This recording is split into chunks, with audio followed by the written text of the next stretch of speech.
Сегодня 29 декабря 2019 год. Последняя трехдневка пошла 2019 года.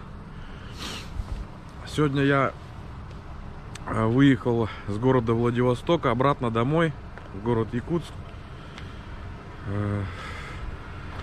Что температура минус 20 градусов.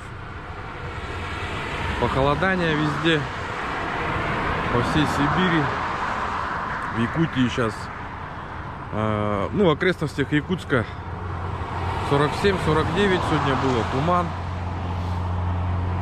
2 дня с Владивостока не могли люди уехать, потому что туманы страшные в Якутске.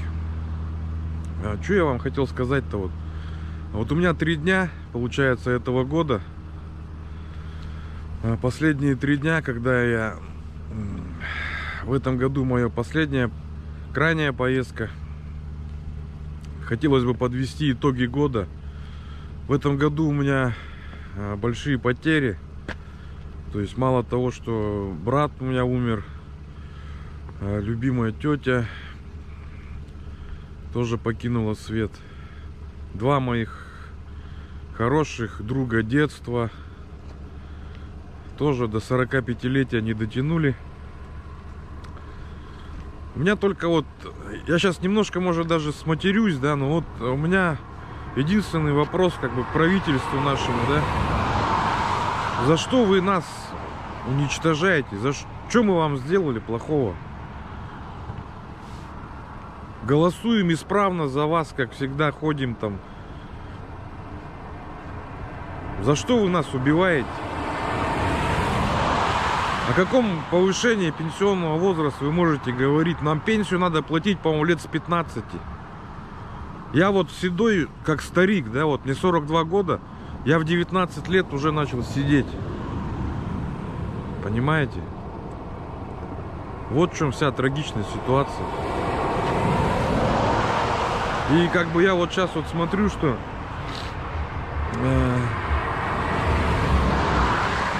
Езжу между городами, от Владивостока еще вроде более-менее как-то цивильно, да. Но отъезжаешь 50-100 километров, все, массовые сокращения идут. Массовые, я не знаю, допустим, тот же Хабаровский край идет, еврейский автономный округ, да. Биробиджан вообще город первый по самоубийствам, и по взрослым, и по детским самоубийствам. Что вы с нами делаете? Для чего? Что за политика-то это идет? Я вам сейчас покупали машину Филдера, я просто на простом примере, да. Машина стоит 590 тысяч, 400 тысяч стоит таможня.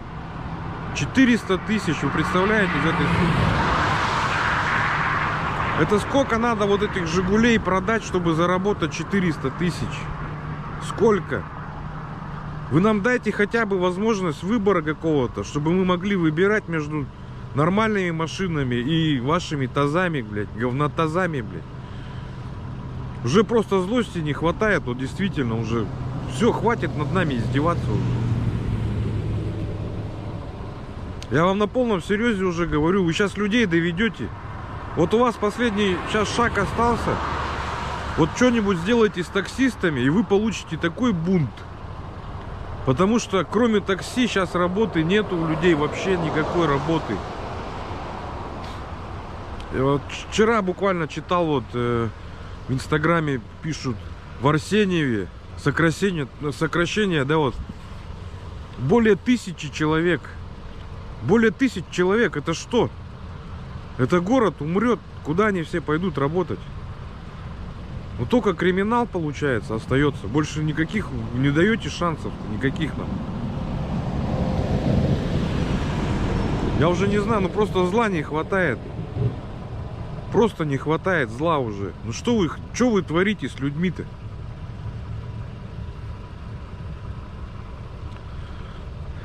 Извините меня, конечно, за такую эмоциональность, да, но просто уже, как говорится... знаете, как сказать, уже через край уже все это, уже невозможно это уже терпеть.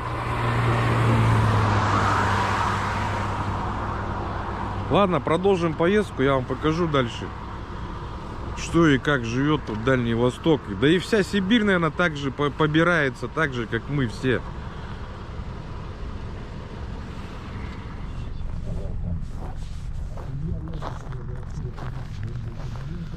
Так, мы в городе Лучегорске. Получается, до Хабаровска километров 300, наверное, осталось. Вот такую картину хочу вам показать. Такой стойкий запах, я не знаю, какой-то химии, да, вот во рту прямо. Я не знаю, здесь люди как живут и как у них дела с онкологией, да. Но вот это вот, что вот это вот такое? Ну, явно какая-то ТЭЦ, видимо. Не знаю. Тут, по-моему, жить очень как бы опасно для здоровья. Ну, тут не замерзающая какая-то протока или озеро. В общем, сегодня 29 декабря, 19 год.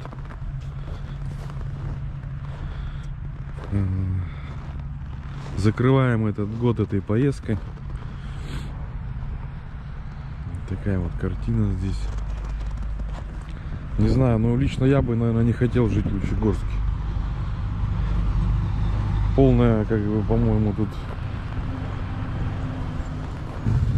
безработица, безнадега какая-то чувствуется прямо. Машины все старые, дороги мертвые. Ну,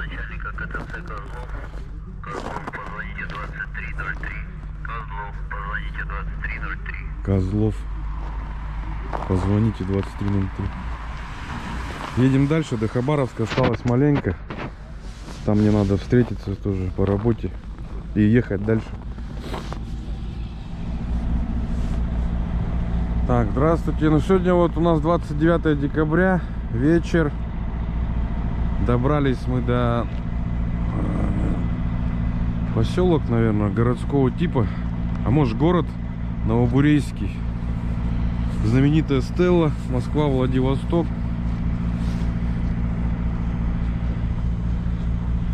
Сегодня здесь будем ночевать.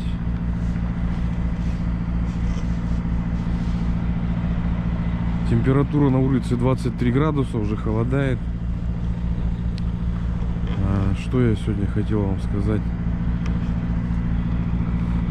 Дорога шикарная. Отдельное спасибо, конечно, хотелось бы сказать амурским дорожникам. Я думаю, что в нашем крае, скорее всего, амурские дорожники заслуживают именно похвалы.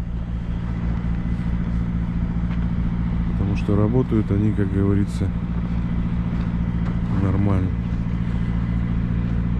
Всегда вот, и летом едешь, все подстрижено. Так, это что у нас? Птичка какая-то лежит. Видать, сбили. Так, ну что я сегодня? Проехал я сегодня, получается, пересек Хабаровский край, Еврейскую автономную область. Ну ничего нового, все по-старому. Та же нищета, та же, все то же самое. Так, я что хотел сказать. У нас получается через 2 дня Новый год, уже можно подводить кое-какие итоги.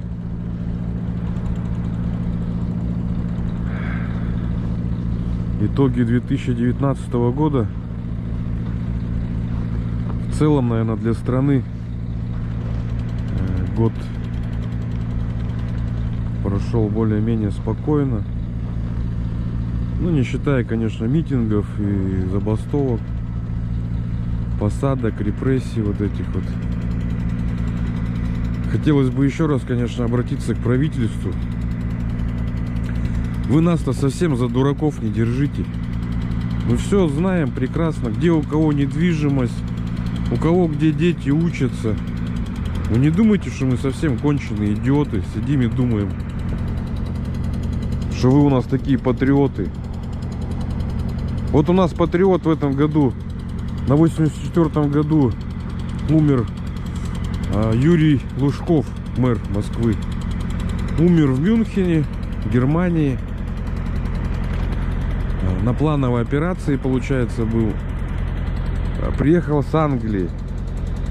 Вот он, настоящий патриот. Воровал, получается, здесь. Жил в Англии. Вся родня в Англии. Умер в Берлине. А хоронят его на Новодевичьем кладбище в Москве. Везите его туда, и там и хороните. Здесь он нам зачем нужен, блядь? А вы сами-то не думаете, что вы бессмертные? Вы тоже, как говорится, моменто море, помните о смерти-то? У вас был прекрасный шанс, вот пока нефть как бы дорогая была, можно было за это время страну вывести вообще из, не то что из кризиса, да, а вообще в пятерку, в тройку там зайти стран, а не волочиться там на сотых местах. Так что не думайте, что все будет прекрасно. Каддафи тоже думал, что все хорошо. А чем все закончилось, все прекрасно знают. Порвали просто на площади и все. Так что, дорогие наши правители, я вам желаю в 2020 году немножко призадуматься все-таки о нас, простых жителях. Мы сейчас берем кредиты по 28%, по 27% годовых. Ипотека 14%. Вы к чему нас толкаете-то? К чему? Полностью под ноль хотите? Съездим, блядь, на старых машинах. Все в долгах. У меня знакомых нету, кто хорошо живет сейчас нормально. Потому что у меня знакомых ни чинуш, ни ментов нету. Так ни шатка, ни валка, все как-то шевелятся, блядь. Но это скоро же... Это когда-то должно уже прекратиться. Это вот такие рассуждения у меня просто за рулем. Я еду и просто возмущен ситуацией. Куда мы катимся? К развалу страны, что ли? Нам этого не надо. У нас самый главный, как говорится, в стране это не вы, это наш многонациональный народ России. Зачем вы нас убиваете? В такие рамки загоняете. Для чего?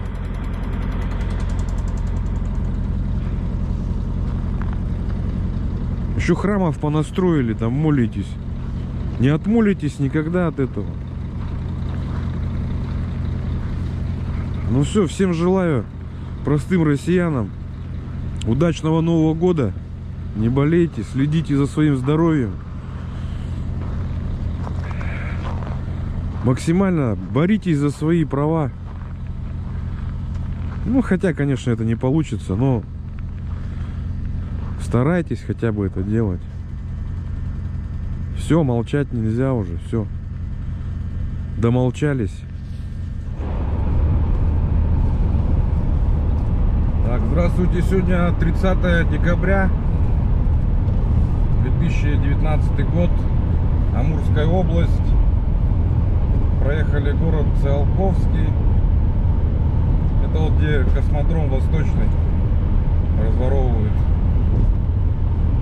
Ну, видите, дорога в прекрасном состоянии, все почищено. Еще раз, пользуясь случаем, хочу склонить голову перед администрацией Амурской области, а именно дорожникам. Огромный респект от водителей. Вот всегда у вас четко все с дорогой, с трассой. Не знаю, почему у других не получается, но здесь всегда все красиво, все чистенько. Парковочные места все почищены. Даже туалеты почищены. В других регионах у нас, получается, в туалет зайти вообще невозможно. На улице минус 34 градуса. Расход топлива, естественно, увеличился. 10 литров показывает по трассе ровно.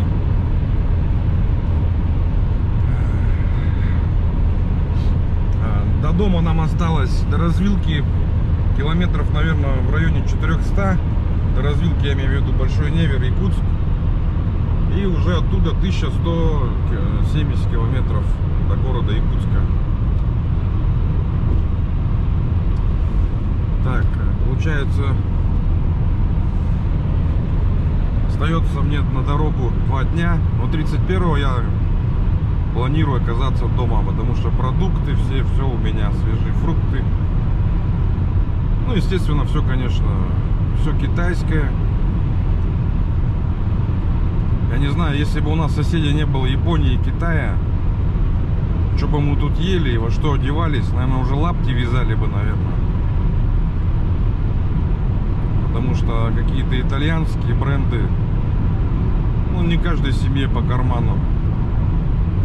А российское, ну, ничего мы не производим. Единственное, я слышал от Иванова вроде как. Что-то еще, какая-то текстильная промышленность у них еще работает. Ну, это со времен СССР еще не развалили. Больше у нас никто ничего пока не производит. Сегодня утром видел 4 косуль, через дорогу переходили. Очень красивые, грациозные животные. Я сам с охотой завязал, наверное, года 3 или 4 назад. Стало почему-то мне жалко зверюшек. Я даже рыб теперь жалею. Стараюсь отпускать их. Так. Сейчас я заправился на Роснефти, получается, по 43,90, по-моему, что ли. Цена адекватная еще.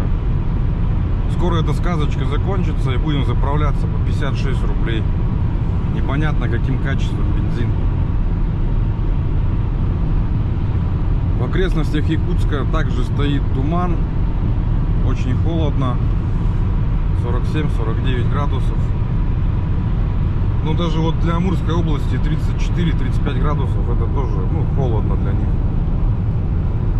Что хотелось бы отметить, да, вот сейчас проезжал много деревушек. Гащенко там, ну, маленькие деревни, да. Везде дымят печки. То есть это Силы Сибири называется.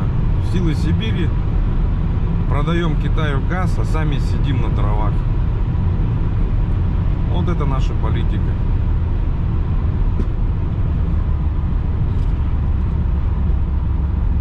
Это наша, ребята, политика. Ой, какая-то речка интересная была, маленькая.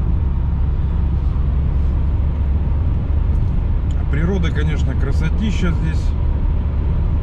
Очень много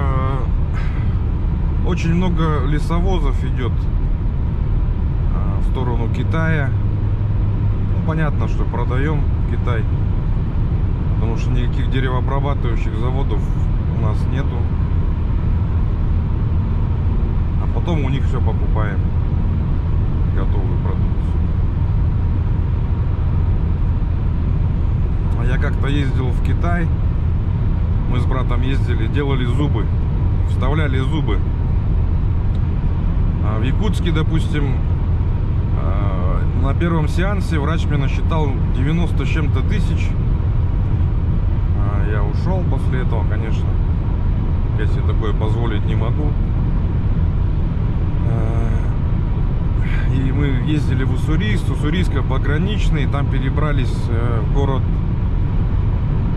Сунька, Суньфэнхэ. По-китайски Суньфэнхэ, по-нашему просто Сунька. За 12 тысяч вставил себе 4 зуба передних. Качеством доволен. Уже 4 или 5 лет.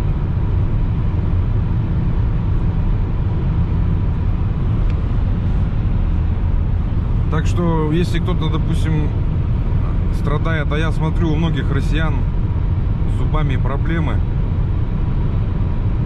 Я советую дешевле, качественней,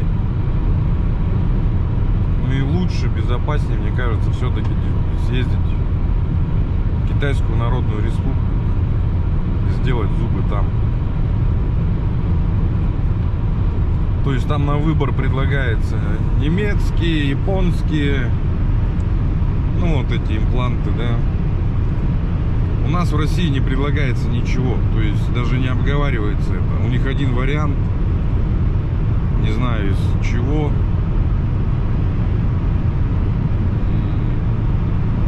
Но цена, конечно, невероятная. Нашим в основном людям, у нас вода очень такая жесткая, допустим, в Лене, да. Не только в Лене, в Вилюе, Лене. В Вилюе нас вообще отравили. С зубами у нас, мягко говоря, скажем, проблемы. Недостаток витаминов все равно сказывается. В основном я на людей смотрю, что ну, не как в Америке, там белоснежные улыбки. У нас там пеньки изодранные через раз. А вот китайские поставил нормально. Работают, свою работу делают, и вид более-менее. Гарантию дали 15 лет. Вот так вот наша медицина работает. Я уже не говорю там про онкологию, да, или вот ездил в Корею ребенка лечить своего. У нашего врача, получается, мы пришли, у нас фиброма, получается, кости. Наш врач сказал: а вы, говорит, загуглите и, говорит, будем ждать, когда кость сломается, а потом типа сделаем, нарастим. Ну, все понятно стало с ними. Поэтому я собрал последние деньги, и мы поехали в Корею лечиться. Все благополучно вылечили. Ну, с их уровнем жизни, конечно, это стало достаточно дорого. Но, как говорится, на здоровье нельзя экономить. Получается, встретил там очень много онкобольных, лечатся с России, на которых уже в России крест поставили. Они ездят уже по 3-4 года, успешно лечатся, успешно проходят реабилитацию. Ну, сравнивать, конечно, южнокорейскую медицину с нашей, это все равно, что сравнить там Запорожец с каким-нибудь, с Мерседесом последней модификации.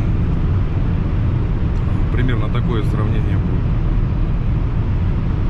Потому что у нас, по-моему, всех под химию. Химия, как обычно, не помогает и просто прощаются с нами. А в нашей группе, вилюйской группе, да, вот, допустим, у нас, получается, есть вилюйская группа улусов. Верхневилюйск, Нюрба. В 70-х, 80-х годах там, получается, испытания, ядерные испытания были. Ну и, соответственно, выводы там делаете сами после этого, что случилось, какая онкология и смертность. Потом, чтобы, допустим, приехать, допустим, в Сумтар, сюда надо будет 4 переправы пройти через реку Вилюй. 4 переправы, сами понимаете, тоже закрыты сезонами. Ну вот и будете с онкологией ждать. Никто вас на вертолетах там возить не будет. Это я вам сразу говорю. Очень слабо, конечно, развита диспансеризация, диагностика. Человек, он как автомобиль. То есть что-то затроило, сразу надо делать диагностику и, соответственно, соответствующее лечение. А как вы там будете проходить лечение, да, если, допустим, Сидит один фельдшер на 4 деревни. Такой, знаете, сельский врач, который только может после укола, знаете, ваточкой протереть.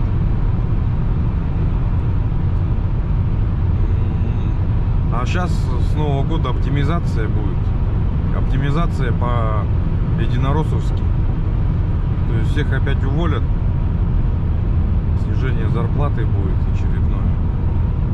Не знаю, кто после этого останется врачом работать.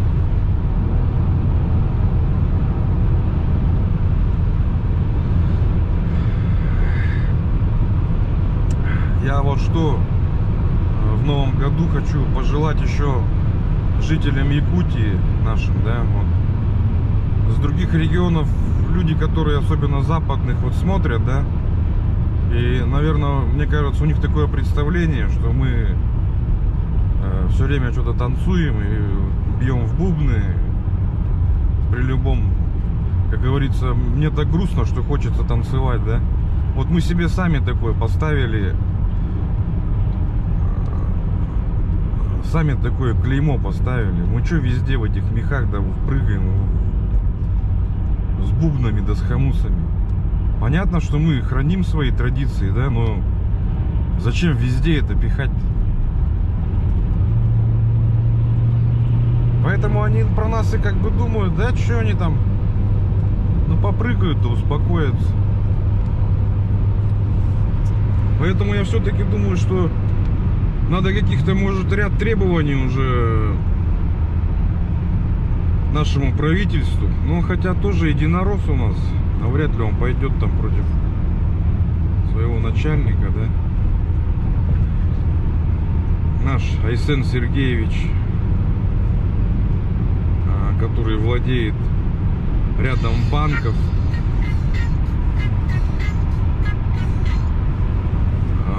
Алмаз-Эргенбанки принадлежат вот ему, его жене. Все пенсии, все идет, получается, через его банки. Я думаю, что навряд ли он встанет и скажет там Путину, что мы там требуем каких-то, может, дотаций. У нас на территории республики проживает меньше миллиона человек. Меньше миллиона человек. Из них большая часть в центральной Якутии.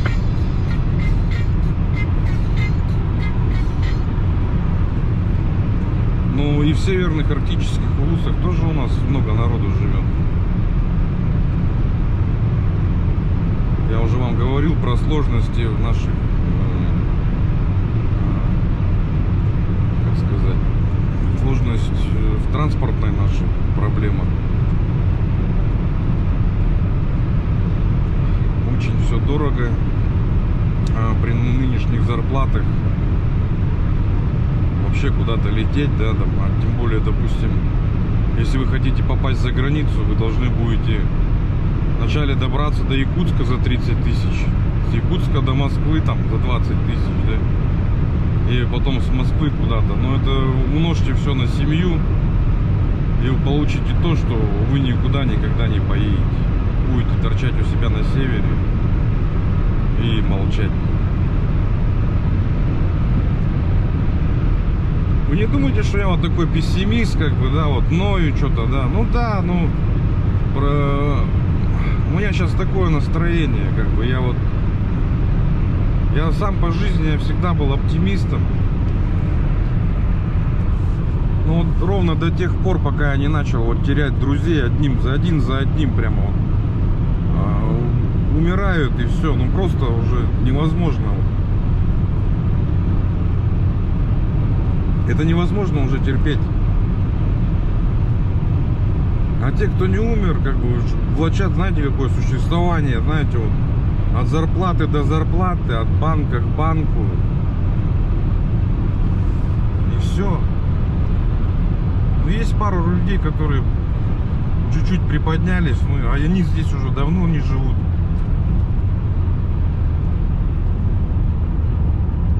Потому что смысл, какая там выгода здесь жить, я даже не знаю.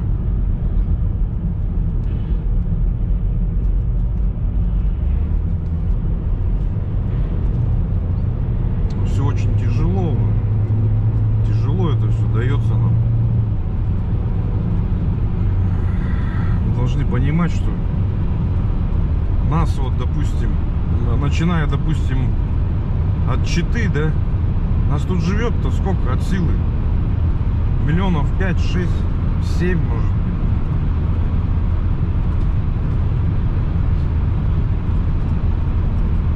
И вот мы, вот эти все люди, да, мы тут живем-то как?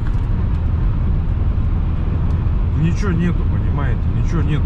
И не будет никогда. Это уже понятно, что на нас забили.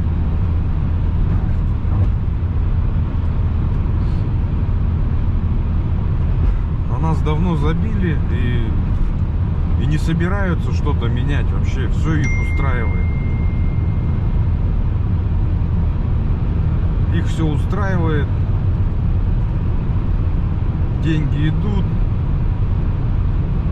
Сейчас представляете, вот Северный поток этот открыли, силы Сибири, да? Представляете, сколько денег сейчас с Китая польется? Но польется опять куда? Вот в чем вопрос. Миллеров. Это, конечно, прекрасно. Но все-таки я думаю, что пора уже задуматься о каком-то возрождении, может, России все-таки. Почему везде на первых на последних местах по качеству уровня жизни, а по смертностям и по самоубийствам мы впереди всех, впереди всей планеты? Вот этого я не пойму. Вот, смотрите, вот деревня идет. Это, по-моему, Петруши. Вот смотрите, полностью все на дровах топятся. Что такое дровяная печь в нашем понимании, да? То есть вы не можете куда-то уехать, вы постоянно привязаны к дому. Вы же не будете дом замораживать, правильно? Вы постоянно должны сидеть возле этой печки и топить ее.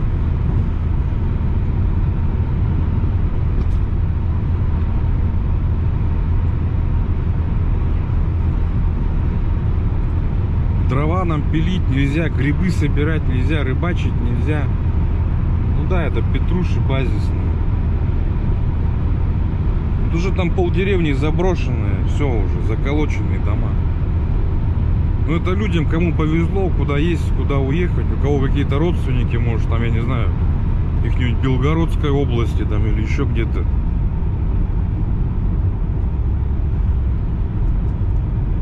В Краснодарском крае. Вы должны понимать, что если мы все мигрируем туда, да, мы все мигрируем на запад, да, мы же вам не дадим там житья. Заберем ваши рабочие места. Вы почему этого-то не понимаете? Да мы и не хотим уезжать туда, на запад. Здесь-то люди все адекватные, нормальные. Мы между своими регионами, допустим, вот, допустим, Якутия, с Амуркой, там, с Хабаровским краем, да, у нас никогда никаких вопросов там, понимаете, ни национальных никаких нету. У нас в этом году был вот национальный вопрос по поводу мигрантов, да, вот. Но ведите себя культурно, нормально, куда вы приехали. Вы должны понимать, что если приехали, вы девок-то не трогайте наших. Это уже, как бы, знаете, за пределом каких-то... Вот за девок впрягемся, за наших. Я сам лично ходил на этот митинг. Сам лично ходил, сам все видел. Менты обосрались, блядь. Ну хули столько народу? Столько народу, это уже митинг был против социальной несправедливости. А мигранты, приезжие, да, вот, они должны понимать, что если вы приехали в гости, да, вы приехали в гости, Ведите себя, пожалуйста. Мы вас просим, пожалуйста. Это уже не первая просьба. До этого был случай, девчонку изнасиловали, русскую девчонку. Тогда уже диаспора киргизская извинялась. Ну, дали им последний шанс. Ведите себя нормально и все, как бы, и живите. Никто вас не трогает. Никто их не трогает здесь вот просто так вот, знаете. Не унижает. Нормально живут, работают. Ну, я как отец двух дочерей, я ответственно заявляю, что если еще такие случаи повторятся, да, то, ну, я даже не знаю, что будет, я даже не хочу об этом думать.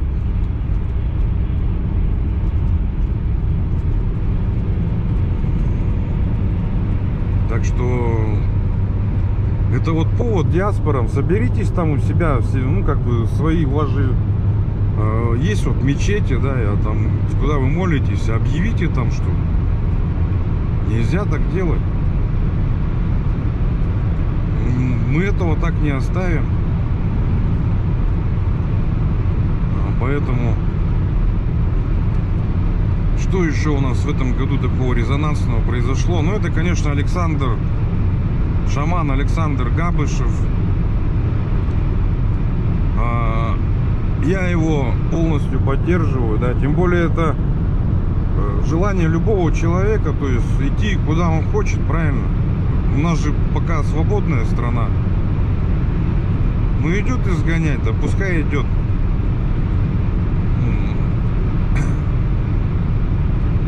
Просто вы посмотрите масштабы, кто его поддерживает. Если бы все поддерживали нынешнюю власть, да ему бы не дали никуда дойти.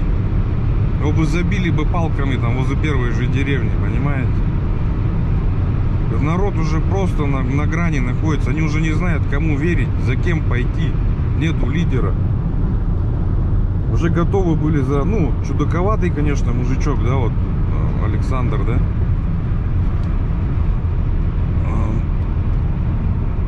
Но дело в том, что он так-то правильные вещи говорит. Ну, кроме, конечно, что-то за тюрьму он там загнул, конечно. А в принципе так вот про банковскую систему, да, вот, допустим, пенсионный фонд, вот это, да. То есть в этом году, вот я сам столкнулся, брат у меня умер.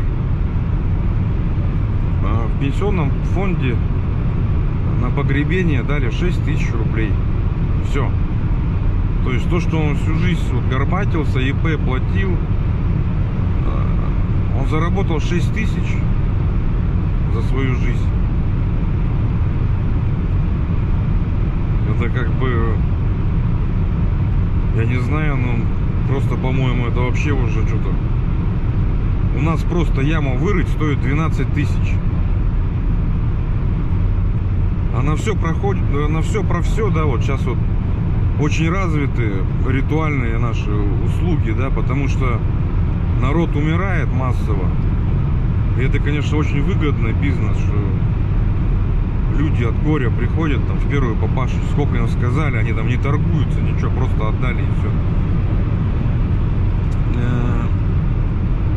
все. 6 тысяч дает. Не 600, не 60 даже, да, 6 тысяч рублей.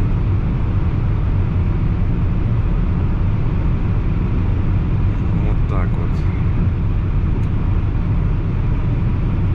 Вообще, я недавно слышал такую здравую мысль.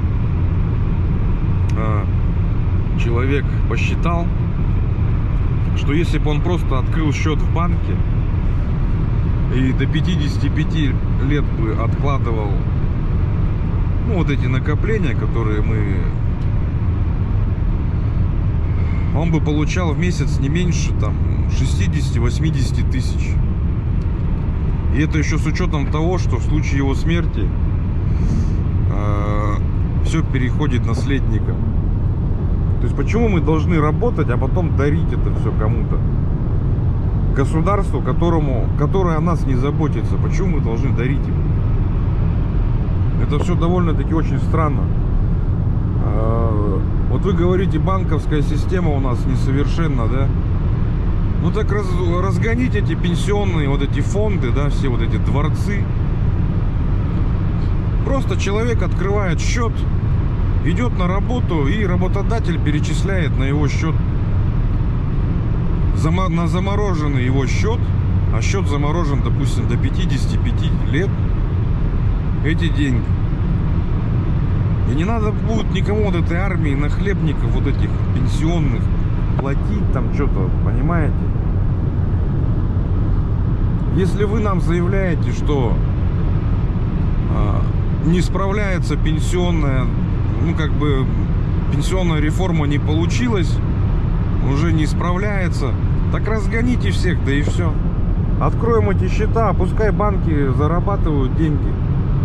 Я думаю, что это как бы, ну, вообще оптимальный выход из ситуации. Зато ты по достижении 55 лет ты получаешь доступ к деньгам, либо можешь их там оставить и получать ежемесячную комиссию, которая будет намного больше, чем нынешняя пенсия.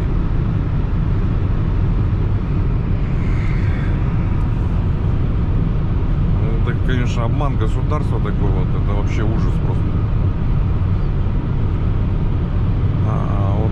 Что еще у нас в этом году было? В этом году у нас еще, ну, река обмелела, понятно, мы ее сами, по-моему, в советское время всегда, я помню, шли донно-углубительные работы. То есть стоял земснаряд и постоянно намывал, вот намывные пески вот эти, он постоянно чистил. А сейчас ничего не работает, вот эти советские корабли ходят последние. Сейчас, ну, я не знаю, корабли производим или нет. Ну вот эти последние сейчас доходят. Все. Как потом, что потом будут на север довозить, я даже понятия не имею, представления, что будет. И вообще очень много чего хотелось бы сказать, но, наверное, в других сериях уже. Так, ну вот мы заехали в город Тында, это Амурская область, самый последний город Амурской области. А до Якутии осталось совсем немножко, до границы. Останавливался на речке Уркан, хотел, ну, проверить поклевки, там, может, что-нибудь, рыбку поймать. И, короче, забурился в камни и затупил свой бур. Запасных ножей у меня с собой нету, так что на этом рыбалка моя закончилась. Что можно сказать о городе Тында? Ну, умирающий городок, железнодорожная, тут единственное, по-моему, железнодорожники. Ну, смотрите сами, что тут происходит, тоже что-то коптит там все, трубы какие-то коптят. Дороги вот в таком состоянии, вот, кочка на кочке.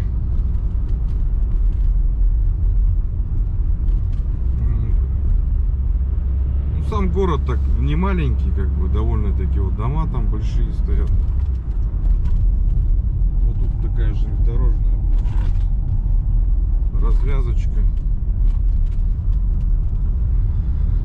Так, это последний город, где можно заправиться дешевым бензином. Ну, как дешевым? Для нас дешевым. Для остальных россиян это обычная цена, конечно. Вот так вот выглядит Тында.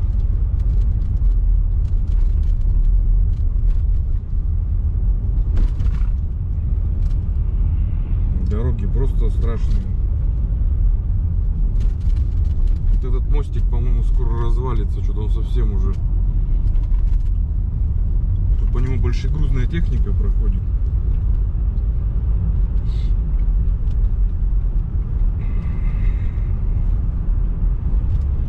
Тоже такой же ничем не выдающийся городок. Единственное, вот что здесь растет, это только вот кладбище за городом. Раньше оно было маленькое, а сейчас прям уже на дорогу вывалилось уже все.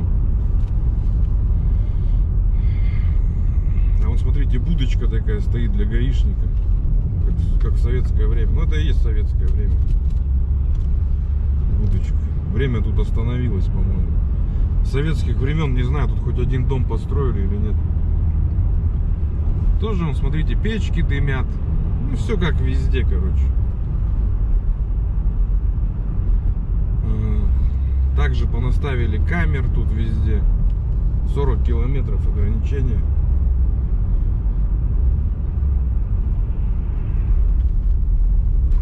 Вот такие новости. Завтра днем планирую уже быть дома, резать салаты. Ну, новогоднее поздравление, наверное, слушать не буду. Что маразматическое это одно и то же каждый год. Мне уже это просто... Я лучше на ютубе что-нибудь посмотрю, наверное. Поздравления от какого-нибудь блогера, скорее всего.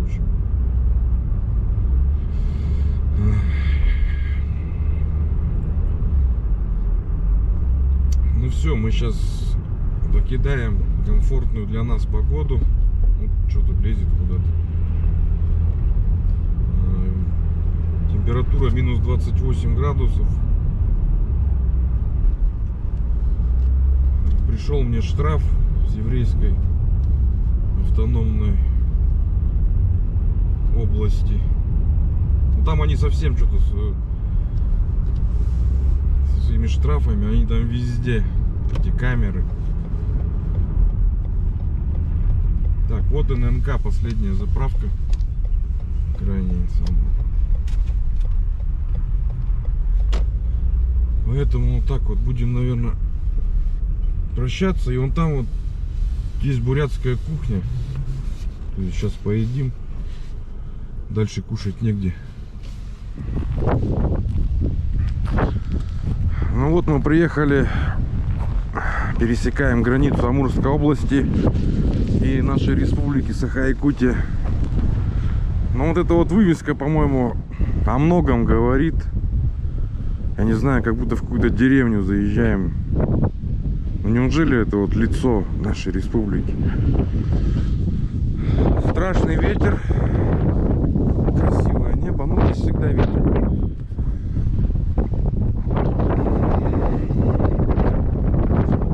Месяц.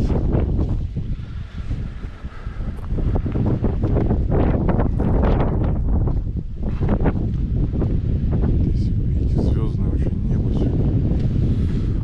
Ой, надо срочно в машину. Ой, как холодно. Прямо за секунду замерз.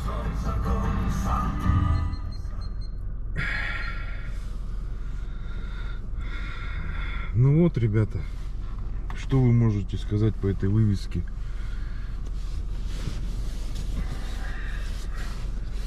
Вот все гости вот республики приезжают, смотрят, и что это? Республика Саха-Якутия. Ну, более позорную вывеску, да, я вот, честно говорю, я нигде не видел. Честно говорю, нигде не видел. Вот. Ну просто позорище, позорище. Тьфу на вас, власти Якутии.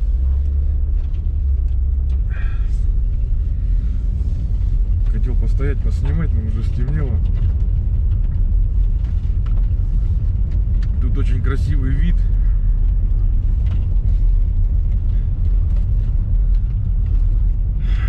Знаете, что меня удивляет, вот, да? Ну,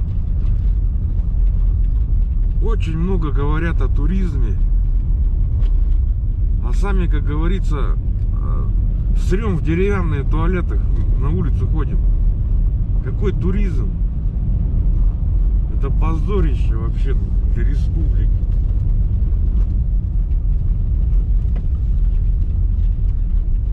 Холод — это, говорит, бренд Якутии. Так вы сделайте что-нибудь, чтобы хоть маленько чем-то привлечь туристов.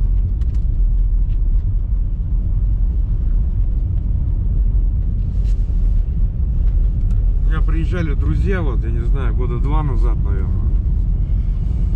И что-то черт меня дернул сводить их на... Зима начинается с Якутии. Туристический такой праздник.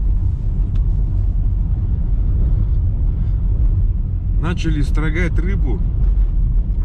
Ну, бесплатно, типа раздача там, строганина. Уронили поднос. Люди, знаете, вот как в Освенциме, набросились, едят с пола. Это что вообще было-то, вот это вот? Вы понимаете мое чувство? Вот делают они, а стыдно было мне. И уже ничем это не перечеркнешь, вот как бы, ну...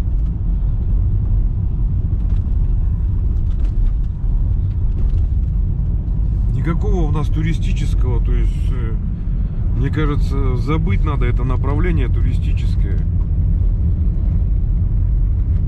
Везут иностранцев на полюс холода, село Эмекон. Там такой трэш просто по дороге, вы просто не представляете. Не знаю даже. Очень много кричат про туризм,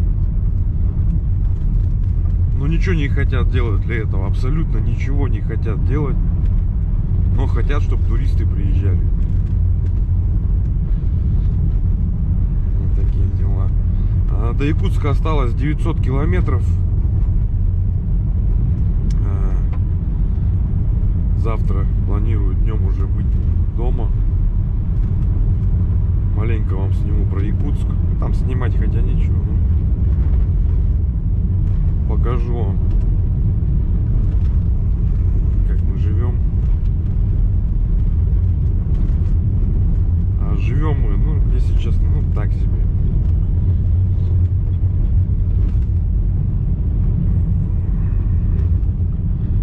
Ну, конечно, кое-кто живет хорошо. Можно даже их пересчитать по пальцам, наверное. А остальные в основном, знаете, это... О, Нагорный прямо. Получается, вот поселок Нагорный сейчас будет. Полностью разрушенная деревня. Все уже там, никто не живет. Вахтовики какие-то приезжают. Последнее, что там было, вот...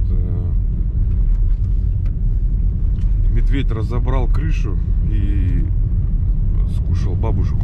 Бабушка там жила, местная жительница. И все, после этого там, кто оставался, 2-3 семьи, они все съехали.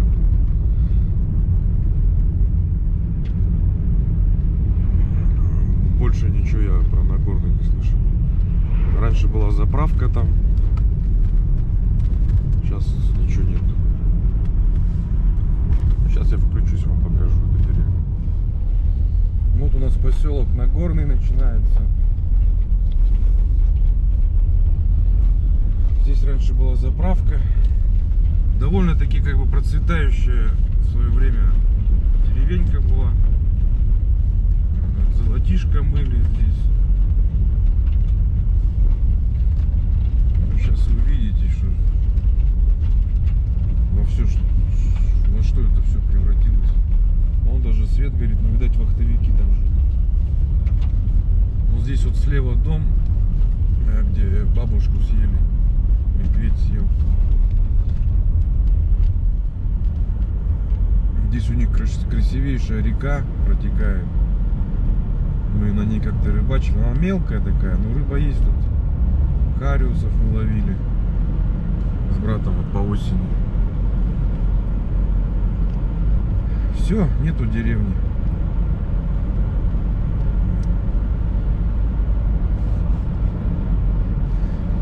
Речка называется Тимптон. Тимптон, она через весь Нюрнбергский район проходит с перекатами, даже какой-то сложности там. Такая мощная река, мелководная, но быстрая, холодная всегда. Так, вот до Беркакита 80 километров осталось, до Алдана 353. До Якутска 870. Уже чувствую себя как дома. Поэтому ничего меня не беспокоит. Я дома. В своей родной республике. Для кого-то это расстояние может показаться большим, там 900 километров. Ну, для меня это, можно сказать, что в соседнем поселке, как будто я. Дом уже теперь кажется не так далеко, как, допустим, с Владик или с Хабары. Так, ну, что можно сказать еще? Большой город Нерюнгри у нас будет идти следующий. Ну, из городов. Нерюнгри — это угольный наш город. Шахтеры. Не знаю, почему-то каким-то боком теперь все стало принадлежать компании Колмар, госпожи Цивилевой. А господин Цивилев, губернатор Кемеровской области, вот его жена, теперь владеет еще и угольным разрезом Нерюнгринск. Ну, естественно, миллиардер. Вернее, он нет, он же нищий, а жена, он Альфонс, а жена миллиардерша. Все держит за границей. Ну, стандартный чиновник.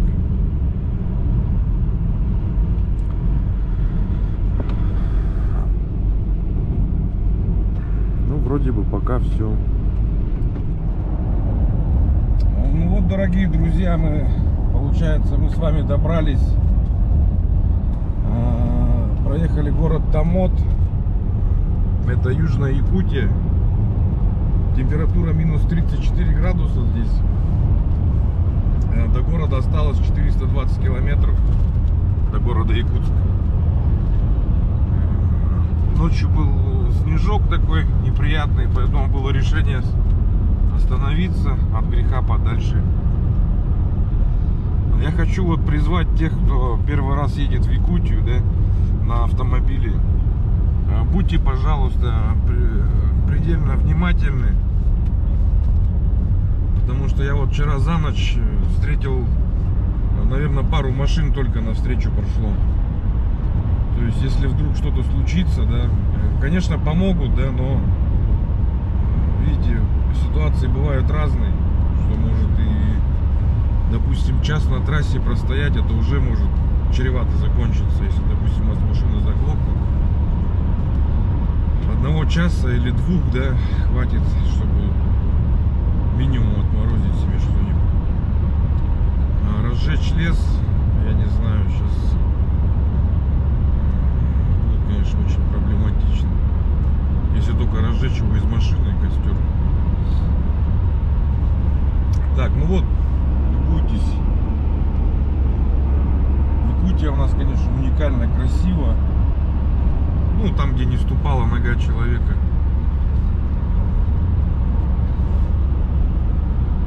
А можно сказать, куда не дотянулась рука чиновника, наверное.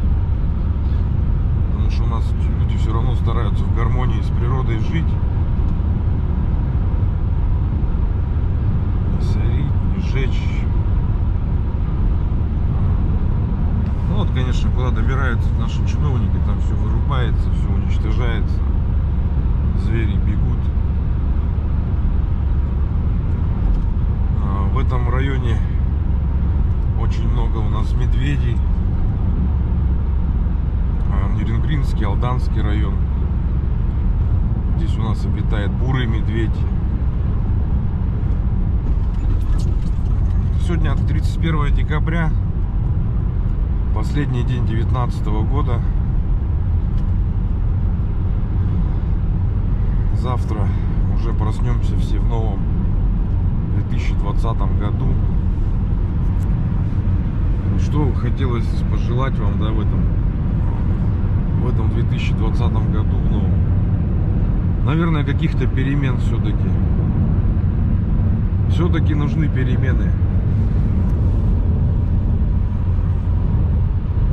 С этими вот пожилыми во власти, да, со стариками мы далеко не уедем с их менталитетом, с их видением жизни, да. Они считают, что мы должны работать за еду, потому что уже несколько раз было сказано, что ну, от них мы слышали много таких, знаете, что питаться макарошками и так далее. То есть они хотят, чтобы мы просто ели и работали. И больше мы не должны ничего откладывать, что-то своим детям, внукам, да. Этого нам не дано. Мы должны только есть и работать. Работать, чтобы есть, понимаете? Какие-то блага цивилизации, там, путешествия, это вообще не про нас. Они про это вообще не думают. То, что мы должны жить для себя. Все-таки жизнь это такая штука вот. Вроде вчера был молодой, 20 лет. Сегодня уже почти старик. Жизнь пролетела-то незаметно. А как бы, ну, серьезных каких-то накоплений, там, отложений, да, допустим, своим детям. Ну, как бы можно сказать, что ничего и нет. Понимаете? Так что давайте, россияне, простые люди, я вас всех обнимаю, держимся. Я думаю, что все будет нормально. Наступит все равно какая-то сменяемость власти. Может быть, к власти придет какой-то адекватный человек, хозяйственный, который будет в первую очередь думать, конечно, о народе России, не народе там Африки или Сирии. Хороший хозяин наведет всегда порядок у себя. Вначале у себя, а потом уже будет думать про помощь каким-то другим странам, да, или каким-то воинам, которые непонятно для чего нужны. Не все это понимают, и как бы вот для чего вот прямые линии с президентом, да, вот. Ну, на этой прямой линии президент должен, давным-давно должен был сказать: вот мы воюем там, потому что у нас такой-то интерес. А получается, мы воюем за что? За Башара Асада, такого же диктатора, такого же коррумпированного чиновника. А оно нам надо?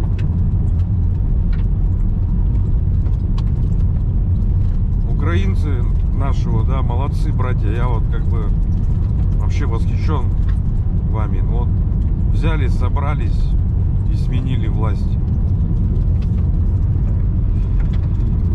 За это, конечно, я вообще вот, я не знаю, мы, россияне, конечно, так никогда не соберемся, но вот вроде бы по менталитету близкая нам страна, да, ну вот смогли же. Я думаю, что у них все будет нормально, чтобы не говорили там наши телеканалы. Я желаю им процветания.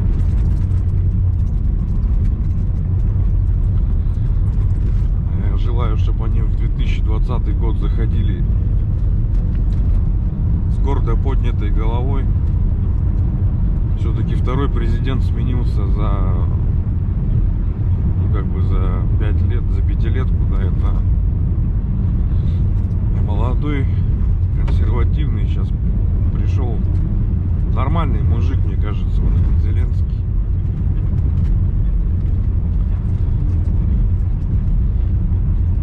Простым россиянам не падает духом. Работаем, все продолжаем так же, но высказываем свои, как бы, свое недовольство все равно надо уже показывать. А то получается мы как барашки ждем, когда нас съедят. Нас по одному уводят, кушают, а мы стоим в стаде, как будто бы вот так вот, понимаете.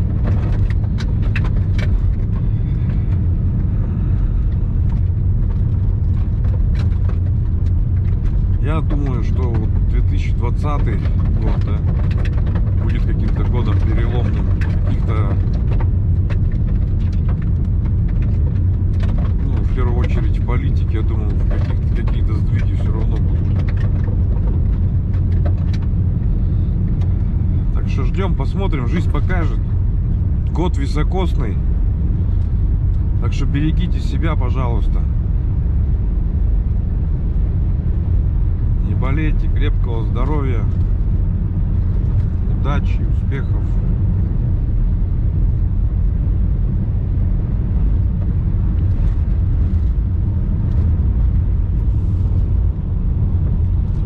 Материальных каких-то благ.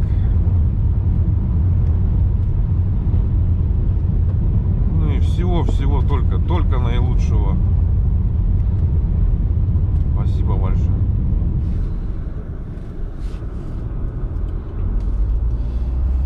Так, вот у нас река Амга, красивейшая река.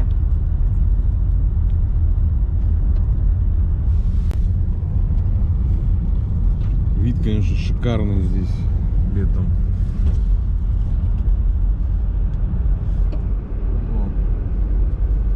Ну, естественно, тоже все такое.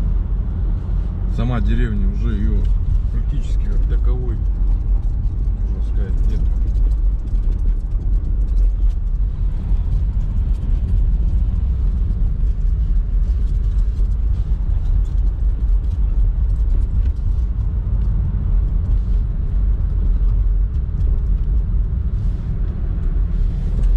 Смотрите, какая елочка красивая стоит, ель. Вообще шикарная, красавица.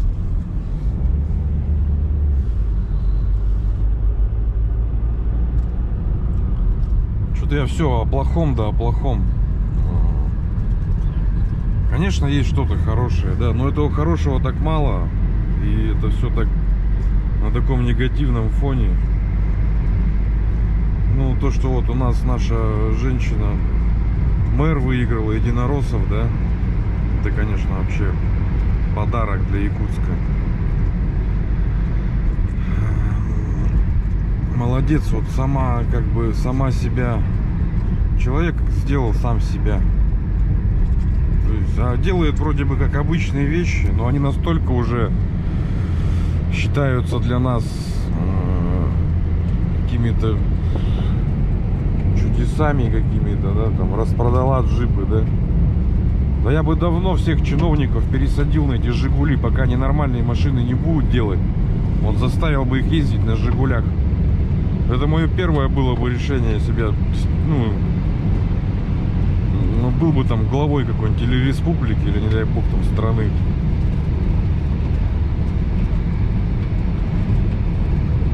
Потому что не делать машины, а заставлять покупать, это вот все равно, что давайте тогда откажемся от японских, корейских телевизоров, будем смотреть наши телевизоры. И стирать давайте на руках тогда. Ну это абсурд, вообще глупость какая-то. Если вы считаете, ну как бы они считают, что японские машины как бы менее безопасные, да, вот давайте господина Чемезова посадим на Весту или на X-Ray, а я сяду на тот же Филдер, да, и разгонимся и в лоб зайдем друг к другу. Давайте посмотрим, кто живой останется. Они, конечно, не желают там смерти или чего-то там кому-то, да, но ну вот, допустим, весь Дальний Восток уже, я не знаю, в процентном соотношении, да, вот ездит на гибридных машинах. То есть наполовину электрический мотор, наполовину бензиновый. И прекрасно ездят, как бы, да. Зачем нам вот эти вот Весты с коробкой, роботами непонятными, там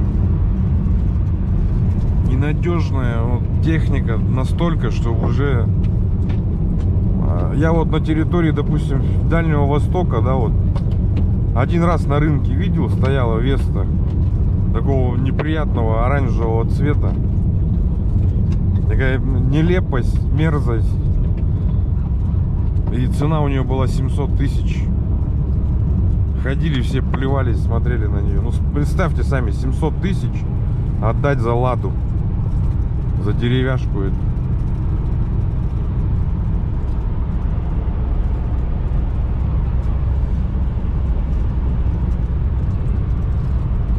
Если не умеем делать, ну надо отказаться, значит. Ну не умеем, значит не можем.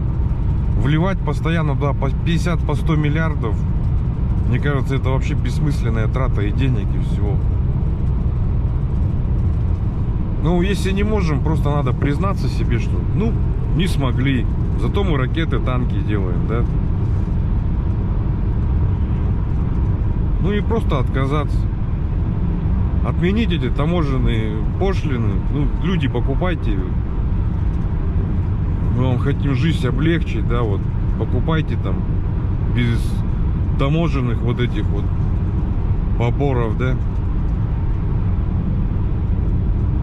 Пускай будут праворуки, но зато они безопасные, надежные машины.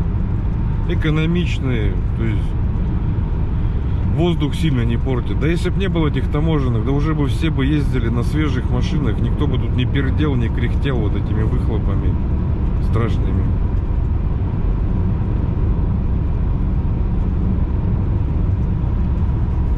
Опять меня на негатив понесло. Настроение такое вот уже в дороге, не знаю почему, расстраивает меня вот это вот все. Почему все могут, мы не можем? Что, мы хуже всех, что ли? Или что? У нас что, не две руки, не две ноги?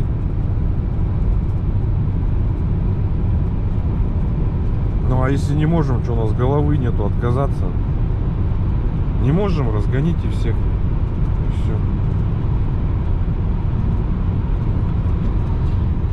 Так, ну вот проехали сейчас Верхнюю Амгу. Следующая у нас населенный пункт Улу. Улу. Тоже, я не знаю, там душ 200-300 осталось в этой деревне или нет. Там, скорее всего, меньше, наверное.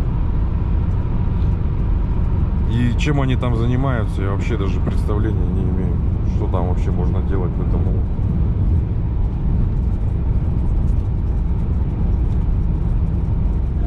Кто-то из груза пальцами напишем хэппи-энд. На пыльном экране небеса откроют ворота, и нас с тобою не станет. Окрестность не зальет свет, согревая тело. Значит, все не просто так, и все не впустую проделано. Тихой теплой ночью квартал по-старому весел. Стены и трещины нашептывают тексты песен, укрепляя веру. Кому-то в подворотне он глаза на небо поднимет и скажет: я запомнил. Все дороги к лучшему на краске высечены. Тут две пары глаз в темноте горели ярче, чем тысячи. Делали открытие, забыв про голод, шутки, бегущие к мечте и не спавшие сутками. Мы идем гордо, со смертью не поспорив, оставив на земле чистую свою историю, писанную на листе в горячем бою, чтобы ты пришел, прочел и написал свою. Однажды станет тихо и уже никто не поможет. Однажды осознаешь, на земле мы прохожие. Главное успеть зажечь свой огонь радости. У нас 1 минута от юности до старости. Однажды станет тихо и уже никто не поможет. Однажды осознаешь, на земле мы прохожие. Главное успеть зажечь свой огонь радости. У нас 1 минута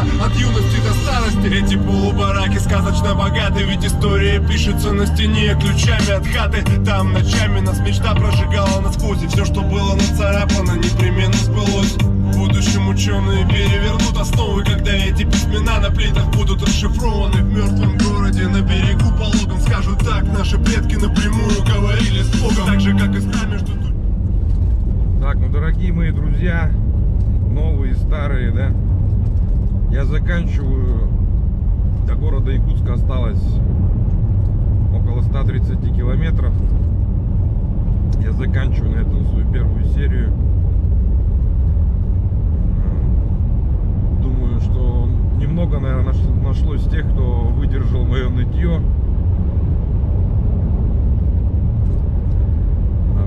Впредь постараюсь, конечно, более объективно, более интересно снимать. На первый раз вот получилось так, как получилось. камеру, потому что много чего еще не знаю. Прошу не судить меня строго. Всегда с вами ваш покорный слуга. Будем также вещать. После Нового года предстоит сразу же еще одна поездка. Подготовимся более основательно. Покажем что-то новое, что-то интересное. По поводу... У вас, наверное, остался вопрос про банку, которую я купил вот в кафе Коляна в Биробиджане. 5-литровая бутылка. Это моя будет копилка добрых дел от моего брата Коли. От каждой своей сделки, от каждой своей продажи любой мелочи, что от машины, что от каких-то аксессуаров, да, я буду постепенно заполнять эту банку. До определенного момента определю какую-нибудь сумму и будем с этой банки оказывать какую-то помощь. Пока еще точно не придумал, какую и кому. Но точно это банка добра от моего брата. Она будет работать. Желаю всем тем, кто еще работает, кто еще как-то что-то имеет, да, помогать нашим старикам, помогать нуждающимся. Сейчас для них очень тяжелое время. Для всех тяжелое, но для них особенно. Поэтому я призываю вас: сходим на один раз в ресторан меньше, в чем-то себе откажем, да, но сделаем что-то хорошее.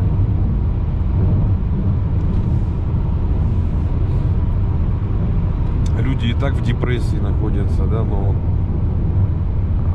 все равно работающие всегда должны помогать своим старикам. Вот на примере даже вот у нас, допустим, сохранились до сих пор вот такие традиции, да. Допустим, всей деревни едем на рыбалку, едут люди, вот, да, и берут с собой и женщин, и пожилых, и немощных, да. И потом весь улов, всю добычу делят на всех поровну. Это хорошая традиция, якутская традиция. Я сейчас непосредственно говорю о рыбалке мунха, это на карася, да. Мы должны помнить, что мы на этом свете не вечны. И может что-то когда-то хорошее про нас вспомнят. Пока мы можем что-то сделать. Очень много детей у нас нуждаются, конечно, в лечении. Я преклоняю вот голову перед всякими фондами, да, и вот неравнодушные люди, которые собирают все-таки деньги. Бог вас отблагодарит.